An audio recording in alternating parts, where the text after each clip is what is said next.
noise.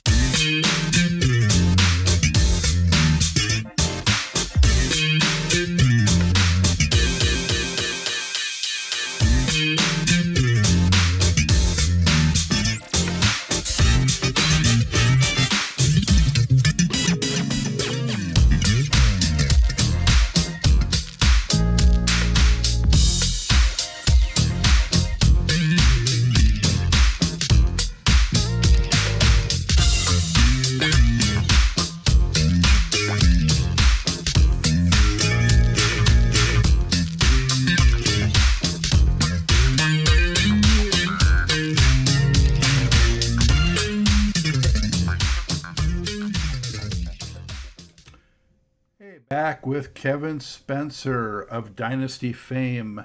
We're going to pick it up talking more about Solar Records and all the acts that you were involved with there. It's good to see you again. Good to see you too, Scott.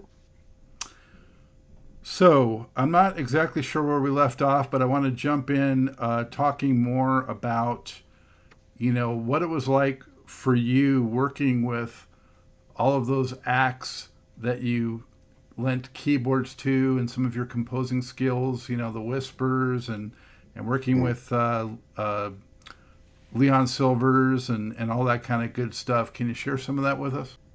Everybody for me, with the exception of Leon, they were just regular people, without, you're not around instruments or anything, or nobody's playing anything. They were just regular people, and some of them, as you know, I told you I had already met as a kid. So the only place where there was something special going on was once we got in an environment where we're making music and contributing our parts, and then that's when you can tell what's special about a person. Lakeside, they're a group of characters.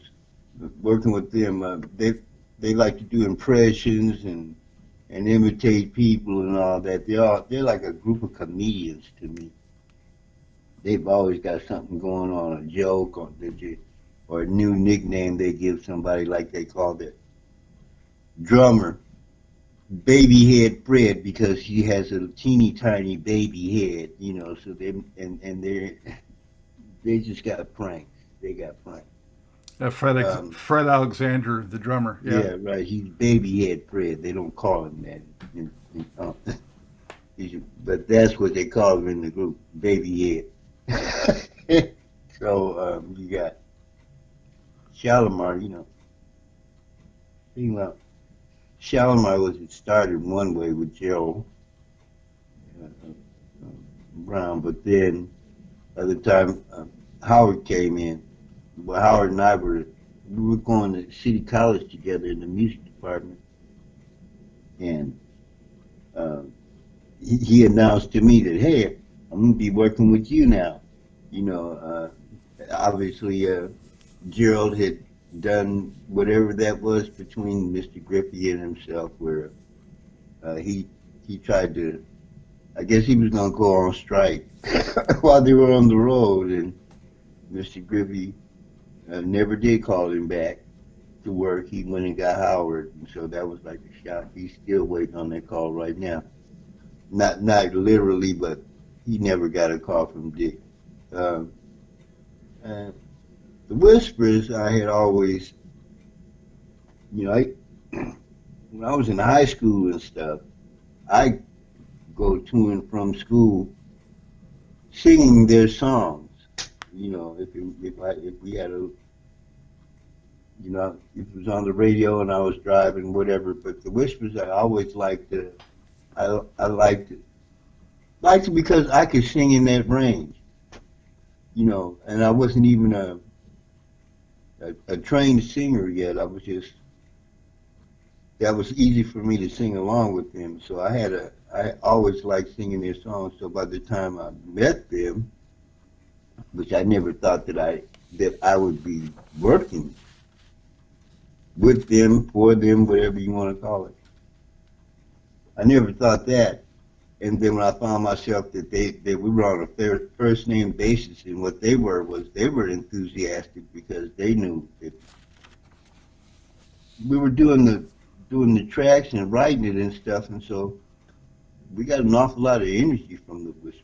You know, whenever they would come around and say, "Boy, Kevin, let me tell you, boy, that right there, that's bad." Boy, y'all gonna be, you know what I'm saying?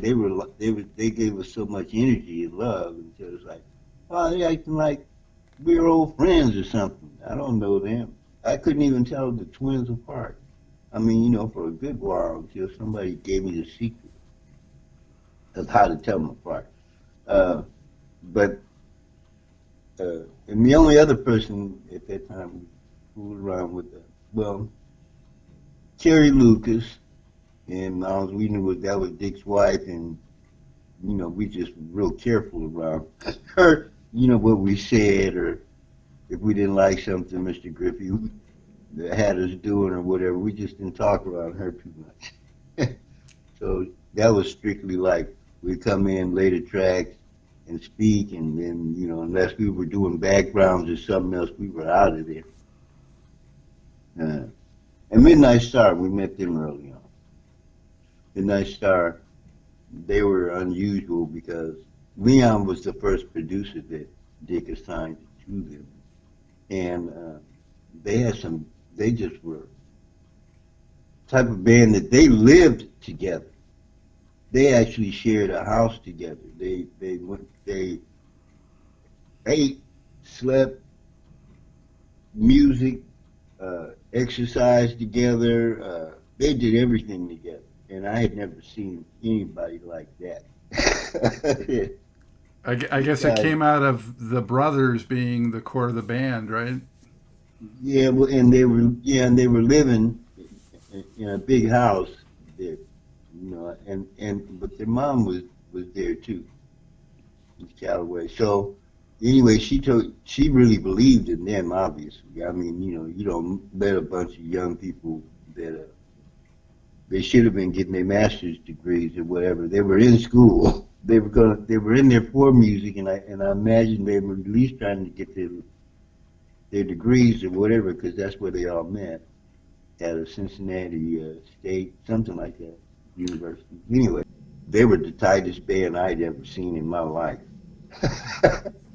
Most of the time, Dynasty we recorded in a circle. We'd be sitting where we could all see each other, and we could see the drummer back there in the drummer's booth, and we played it like live, and then we would come back and clean up each individual's part.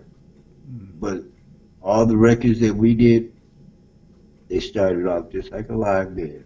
We would lay down the track together all at once. That's how And the Beat Goes On was recorded. We used Norman Whitfield's studio. It was called Fort Knox. Leon, to me, I was always amazed with him because uh, I was right there by his side so much of the time, and I'm seeing how he's doing what he's doing. And to me, he was a genius. But what it is I don't know about studio recording in the first place. So everything that he does that works out amazes me. You know, it's like, wow, look how he did that. Wow, he put those tracks, he did those overdubs, and he made it sound like a choir with just him or whoever he's overdubbing and doing stuff by himself. He has me doing stuff, and then having tripling the vocals. He's doing all kind of stuff where they're thick and how he's stacking them. And I had never seen any of that, and so I was I was just he was awesome with me. I looked up to him, and whatever he was talking about, I was just going to do it because I wasn't trying to get into a debate with him about what I thought, because what I thought is not, they don't have nothing to do with the quality that he was putting into the records. I had technical difficulties, differences, that's just it. with him like a he didn't always play the true bass note.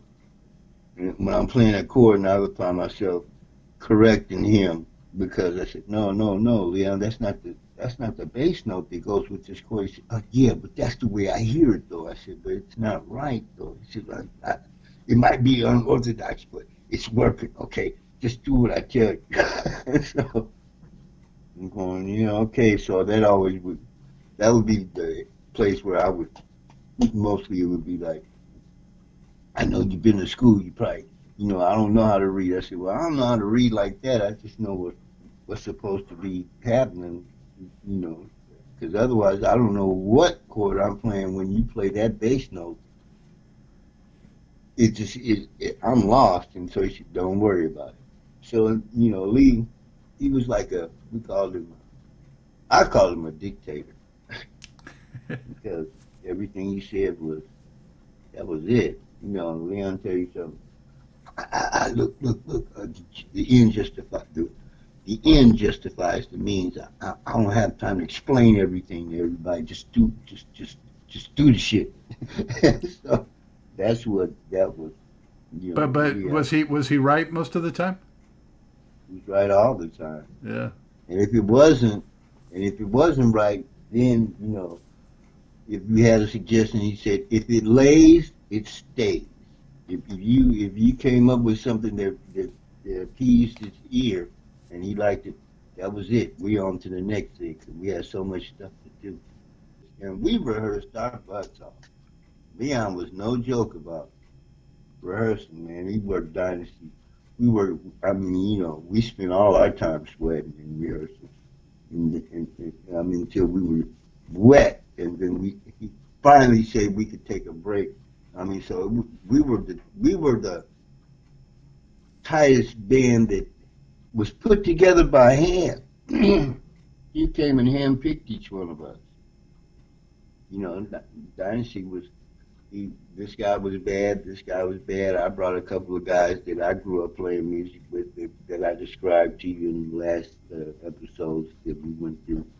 I brought a couple of people with me, and then Leon looked around and saw who he knew to be the baddest ones that were available that he could, he felt he could work them in, and that's what happened. And then some of us we had to be turned into professionals. We had great potential on the talent, but no, nobody had done it on that level. To be on the big stages all across the country and making records every other day or every day. We hadn't done that, so we were cutting our teeth. But when Midnight Star came, they were so bad until I remember that Steve Shockley from Lakeside, while they were jamming that hard, I just saw him. He had a worried look on his face. And when I looked up at him, he said, "Damn, man!" Then he was going around to the Lakeside members. He was finding them wherever they were in the club, and every time I seen him, he was telling them, "Man, we gonna have to start rehearsing more." He started telling me what they were gonna have to do because they were not gonna stand for this. Get these guys from Cincinnati coming in here blowing everybody away. It wasn't just them; it was everybody. When I started came in, they were the baddest band that was at Soul, show wise and musically educated. So It still took them a couple of albums though to really hit it big though. yeah, but and what they were doing, I'd say, was look on those albums. You'll see that Leon Sylvers was producing them. And I'll say that they had their what Reggie was doing was learning what he needed to learn from Leon because Leon had more studio uh, songwriting experience than anybody up in there, and he already had been responsible for gold records when he was a teenager. So yeah, I mean, just Leon just was a vet. He's been on television since he was a little kid. Mm. Nobody could match that. You know what I'm saying? I just looked at him. He was my boss. That's how I looked at it. Hey, Kevin, let's talk about that first Dynasty record. Five tracks. They were all very long. All obviously Oh yeah, the aimed at the dance disco. floor. I don't know how I felt. I was that was the first time I'd ever sang on a recording that was to be released anyway. And I had so much to learn until I couldn't do anything but just take direction.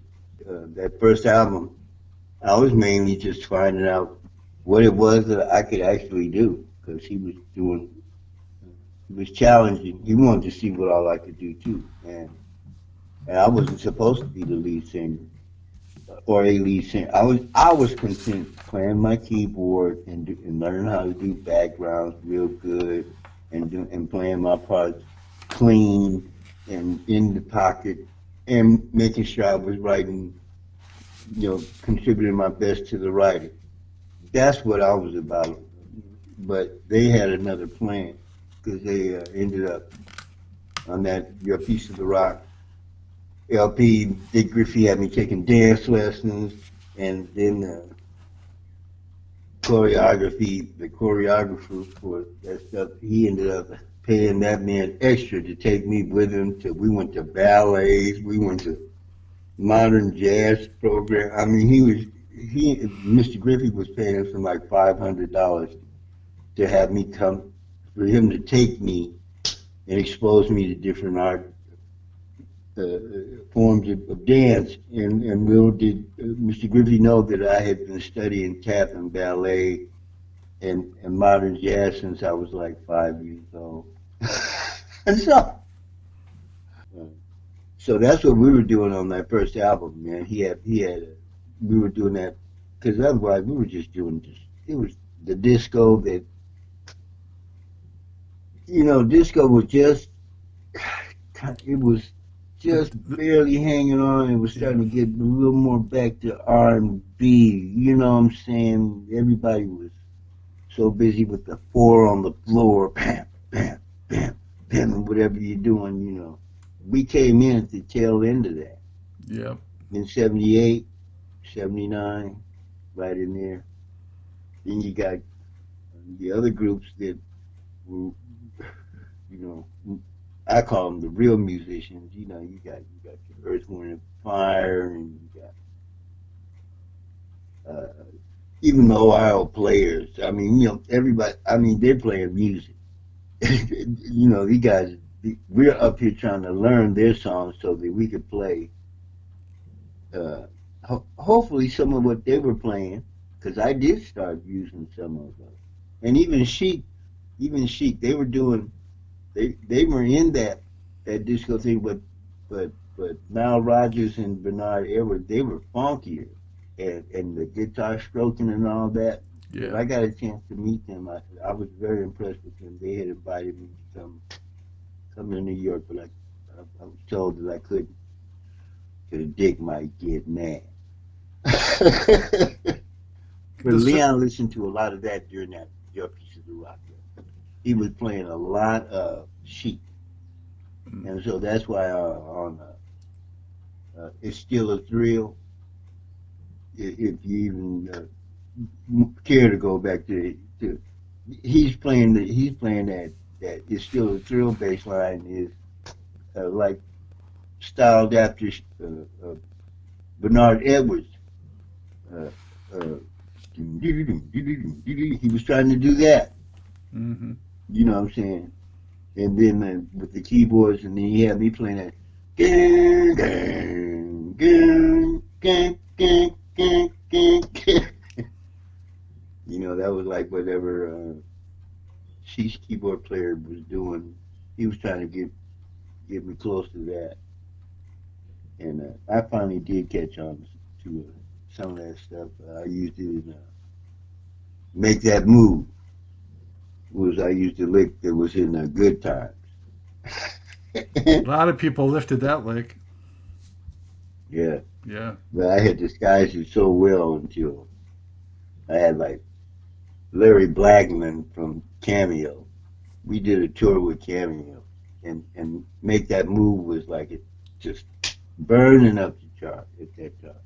And so Leon introduced me to Mr. Blackmon, and the first thing he did was he said, "Oh, you the one that plays that piano and make that move?" I said, "Yeah." And he said, so he started proceeds to ask me, "So how did you come up with that? I mean, how did you come up with that, thinking that like that?" And I said, and I started to tell him my stupid butt. I'm going, well, I took a little bit from a good times that the little ribbon in the house was going, cut, cut, cut, tell him nothing else. And then he adds to it because he's behind, standing behind Larry, he introduces, but then Blackman turned to face me to talk to me and Leon, so his back is to Leon now after we've been introduced. And Leon's behind his back doing all kind of stuff, and they're going, doing like, they're like, I'm going, I really didn't care, but I was shocked. I said, that just made me, I found that out about quite a few of my friends out there. Didn't matter to me. They weren't bothering me. I had too many women following me to be worried about some guy that likes other guys. Man, he'd have to push past all them girls to even speak to me. I wasn't worried about none of that. I think I think musically though, Larry Blackmon was probably similar to Leon Silvers in being Yeah, they very much they in like. control of their groups. Oh yeah, Yeah. oh yeah, definitely that. That's why they were standing up there. I guess you could say they were the two giants of their like in that 80, 81, 82, all up in there. You know, every time they met up, uh, Larry was talking to Leon, or if Leon wasn't around, Larry would make it a point to come on and ask me. He said, "Oh yeah, man, how's Leon doing, man?" So I became the person. If you didn't see Leon and you knew me, you're gonna if you wanna send a message to Leon, there's Kevin Spencer. He'll see it. You, Uh, you know, when I you mentioned Earth, Wind, and Fire before, oh and that second album, in Adventures in the Land of Music. To me, the title cut reminded me a little bit of Earth, Wind, and Fire, actually. really, well definitely their horn. Ben Wright, you probably familiar with his name, Scott. Ben Wright is the one that did those arrangements, and I thought that was a good a good call on Leon's part because when the track was laid, and so it's just a rhythm track, but Leon could hear that Ben Wright was doing that stuff for it. A lot of that stuff with Earth, Wind, and Fire, Mm. for Earth, Wind, and Fire. He would be perfect for it. And so I ended up meeting Ben Wright and had the honor of him working on Adventures, which was one of my composition with Ricky Smith and Richard Randolph. But the main part of it that everybody likes is the part that I pinned. But you guys were But yeah, still you guys were still being promoted as like a trio though in the pictures and everything. It wasn't until the they were next doing that. record where they really showed a bigger band. Right. They were. That's true. And that was always misleading because of a couple of reasons. First of all, uh, Leon had legalities. He was still signed, or there was an existing contract on him between Al Ross, who uh, who was their manager. But the trio thing kept up until let's see, that didn't stop until because wait, that's what I was telling you. Leon was actually in the group from Jump Street. When you look at those album covers, you'll always see a leg, one leg, and a boot. That's Leon. And then on that was on your piece of rock. You see the skinny leg with the boot, climbing boot.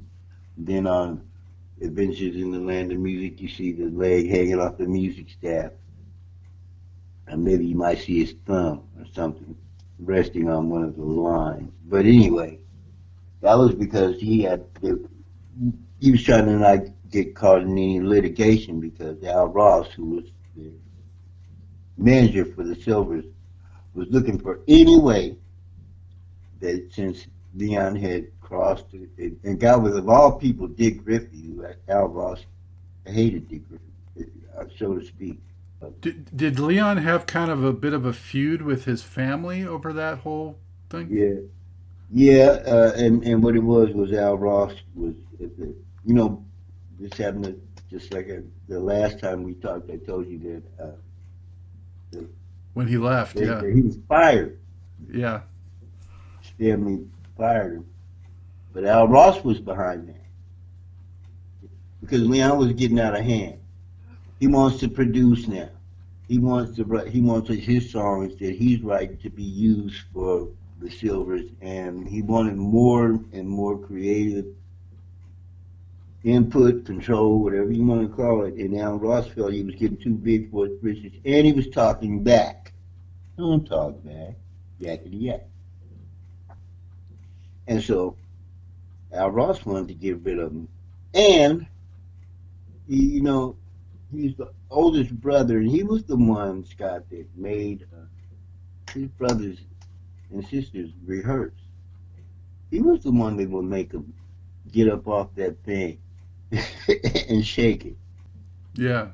Well, we kind of covered It's a that lot. last time, but I wanted to just establish that there was still this rift going on, and Oh, but definitely. but Oh my God. I noticed I though, Kevin, that later on Foster Silvers was on some of the solar stuff, right? So they were getting along on some level, I guess. um I mean, what happened, I guess the way that he had reacted to it, it was because the family was sitting there and he was voted out. Okay, so that's the face of it. Your family voted you out, but actually they were promised a bunch of stuff by Al Ross if they could somehow get Leon out of there. They wanted cars, they wanted more money. Al Ross was baiting the family. That was the ugly move, Hmm. and he separated them. Let's get back to that third record if we could, Kevin. The second adventure. For me, I thought definitely was a funkier record than what you had done before, and Yeah, but, it was also more to it. It was 10 tracks, and it was right. just a lot fuller, funkier package. Yeah, and there was more contribution of writing from the members that were now by that time the second adventure came along. Now you get the album cover where you see the five, the front five, which now Leon can appear. Then you got William Shelby, you got me, and then you got Lyndon, you got Nigel. Well, we were a writing machine. At that point, William Shelby and I, with Leon, had written some some gold and platinum hits together. So now Dick wants to show, oh, this is the dynasty. We even look like we're making a little more money, which we were. And even the way that Leon has it, the photographer and Leon, how we spaced ourselves. You got Leon in the middle, the big daddy in the middle with the girls on each side of him, but then you got me and Will flanking him. So it was like there was some symbolism in the way that album photo was placed because that was like we were pretty much getting established and respected for what we do. And Leon he let the leash off. He gave us some slack in the leash because before he moved with an iron hand. Nope, not that. Nope, we're not doing this. Nope. We was just he was teaching us the formula. So by the time that second adventure album came, uh, he was letting us roll. You know, like if I got a little funky on a clavinet or a keyboard part, he wasn't saying just play pocket. He was letting me roll. He was letting Will roll. He was letting the guitar players roll. You know what I'm saying? Uh, uh, when we did "Give Your Love to Me," was supposed to be the next single to follow up after "I've Just Begun to Love You." And so we have a song there.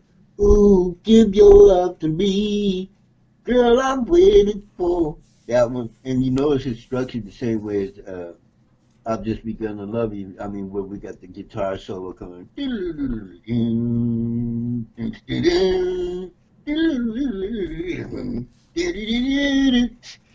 That's just like the next advanced version of I've Just Begun to Love You. So anyway, he was letting the slack loose on us. And we did other kind of song like Pain's Got a Hold on Me. Actually, those concepts we didn't can't vouch for those. They weren't happy concepts. That we got Revenge, uh, Revenge was Pain's funky. Got a Hold on Yeah, Me, Revenge was Check It funky. Out.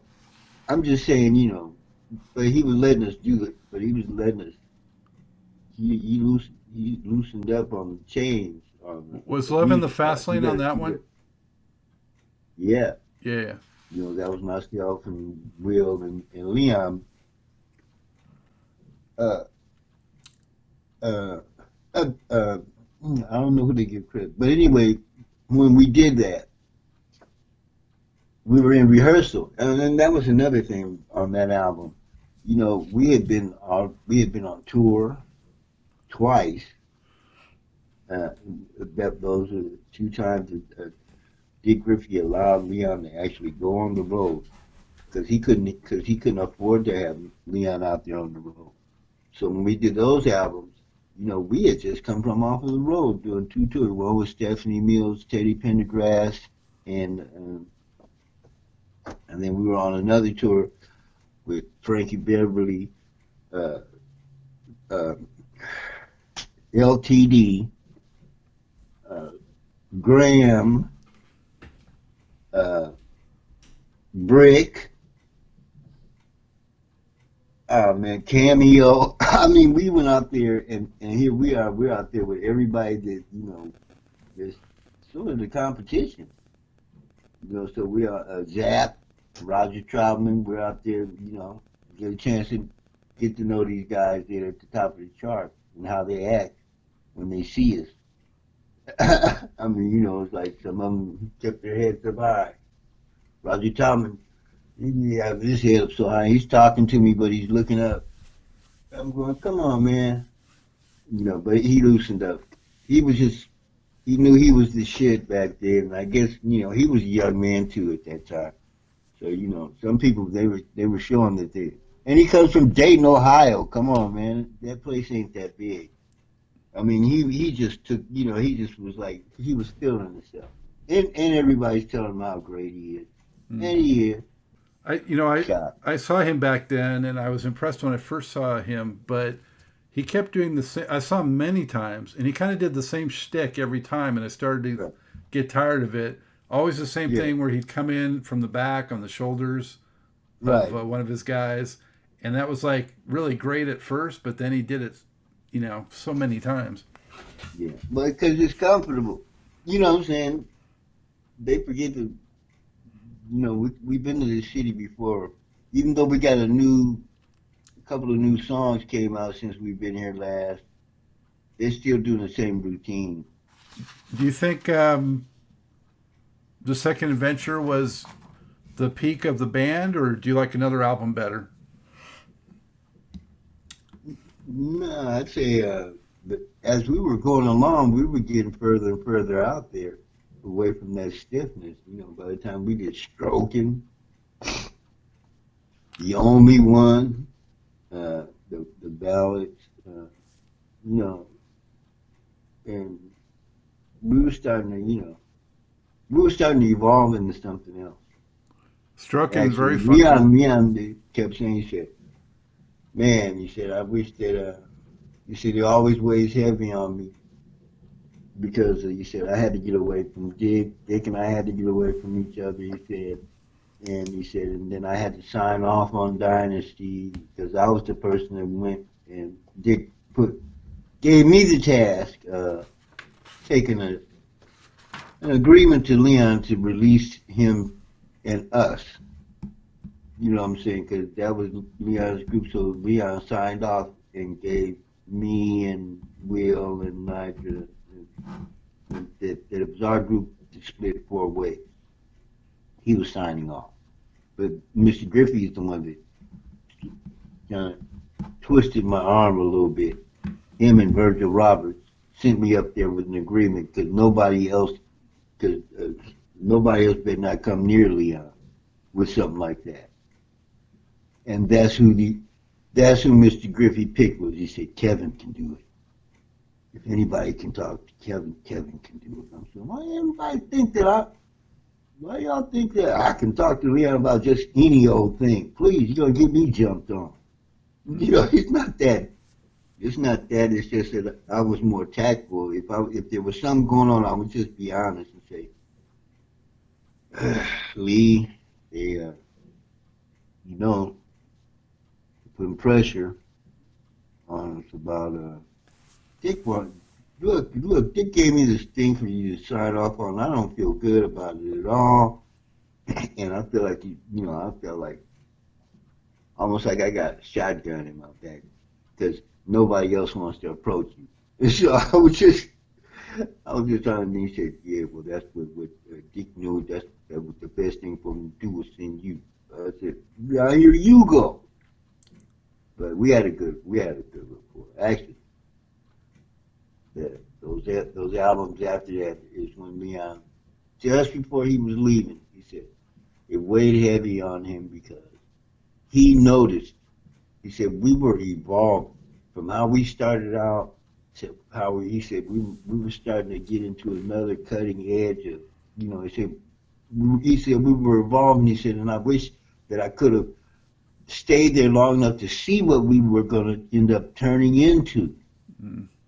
He just felt like he said, we were just at that breaking point where whatever, all those things that we were about, that had been about and were a part of our, background and building stages. He said it was just where we were right at that point where we were ready to deliver on all those experiences musically. And we were starting to find out how to do it comfortably.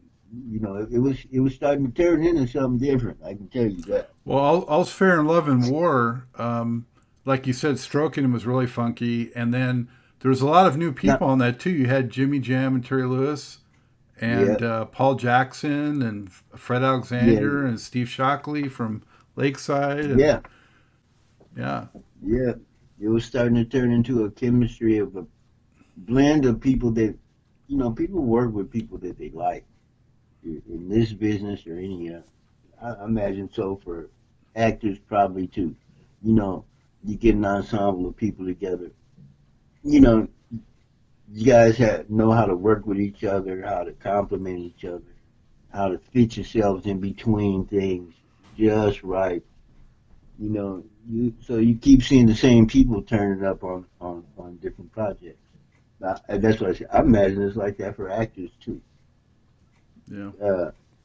It's a chemistry whenever you get people together and they're talented and they're bringing what they bring to the table, and then you got yours, and then you know how to, lay out sometime, come in when you need it, where you can, what I'm saying, don't overplay your part, just did you get to work directly with Jimmy Jam and Terry Lewis? Were they? Yeah, well, actually, I was the person that first met them. I was in Minneapolis. Went to Minneapolis because we gave a concert there, and there was this girl with this really beautiful body that I had met. And we had like 3 days that we weren't performing. We had done our last show in Nashville, and now we had these 3 days off before we had another gig to do. And the next gig was Minneapolis. So I said, I'm gonna fly ahead and go meet that girl with that booty. So basically, so I flew ahead and I had a day or two with her because the rest of the group was coming. But Dynasty was canceled off of that show, so I was in Minneapolis by myself with this girl. And I'm separated from the group. They knew where I was and all that, but now I got to get back with the group. Uh, what ended up happening while I was there? There was a young lady named Sue Ann Carwood. Oh Sue, yeah, you know Sue Ann singer. Carwood? Yeah. Okay, well, she was the one who came.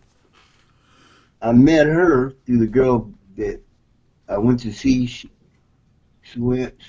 told Sue Ann that Kevin Spencer was at her house, her apartment. So, so Sue Ann, she came up there and got my ass. I was in great hands then.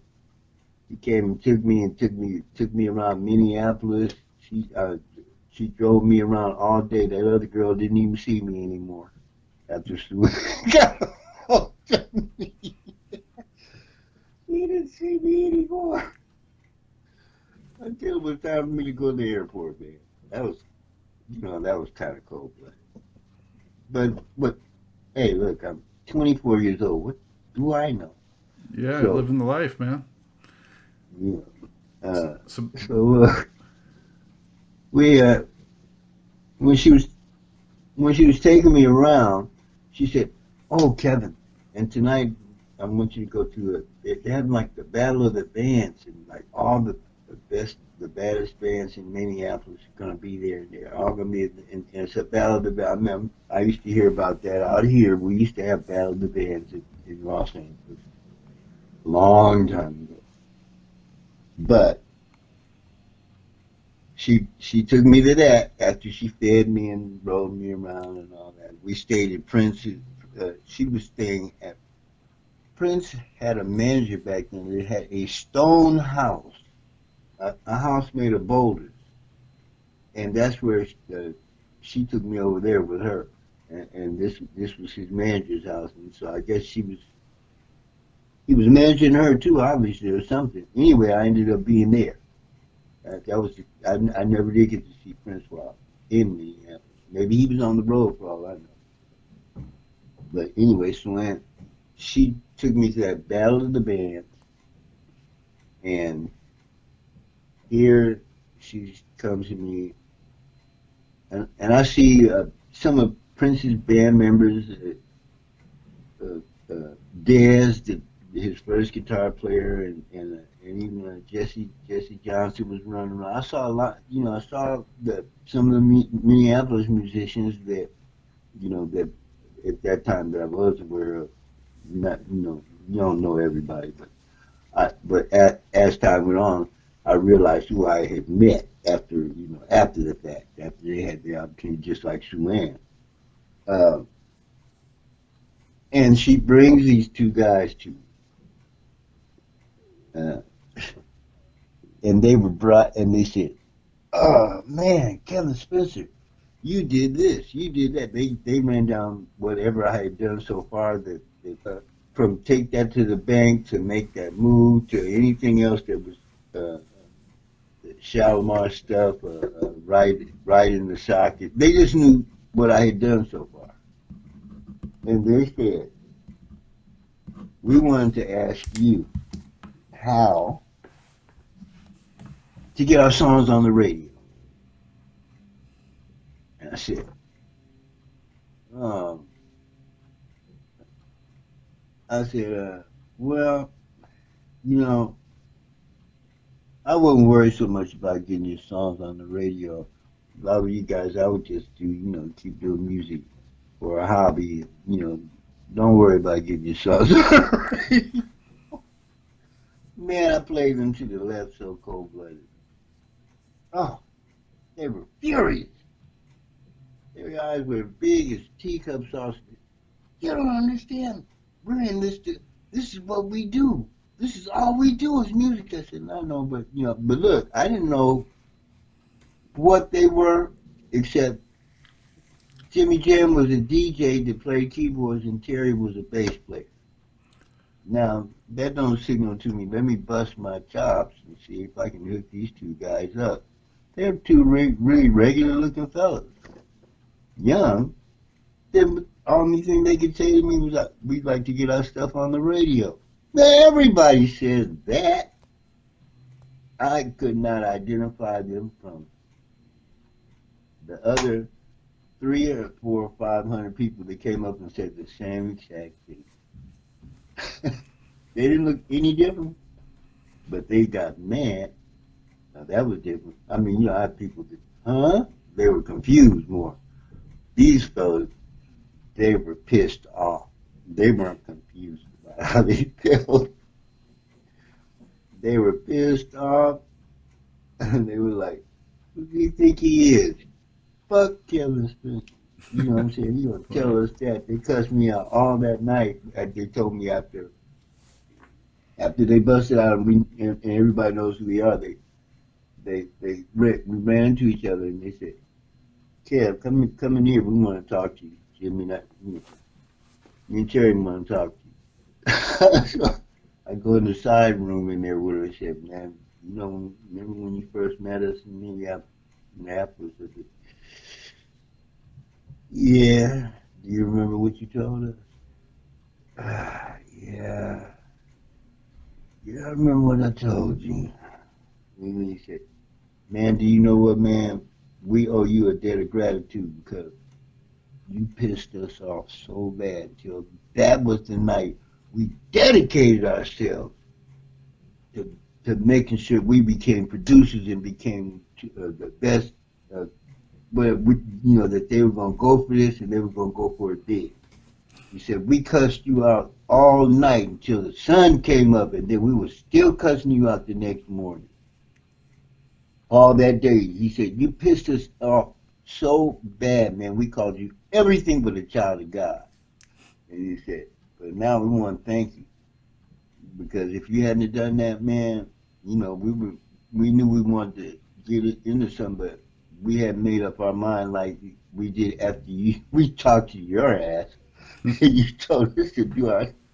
He said after that it was on, and we just wanted to thank you because you made a difference. I was like, That that's was cool. 82 on your record, so that was probably right after they got fired by Prince, I'm guessing. Yeah, that's when they were able to tell me. Well, let's try to wrap it up then, Kevin, for now. Yeah, Um, yeah.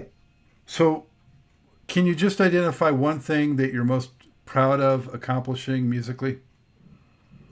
Hmm.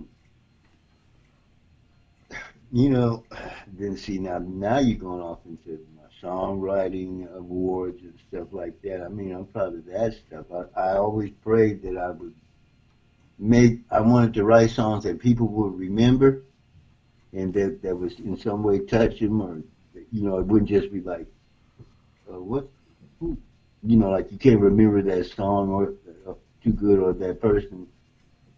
And that's what I prayed. I go to church and pray for that. So I say I'm proud of the fact that God answered that prayer, that people remember the stuff that I did. Because there's some people,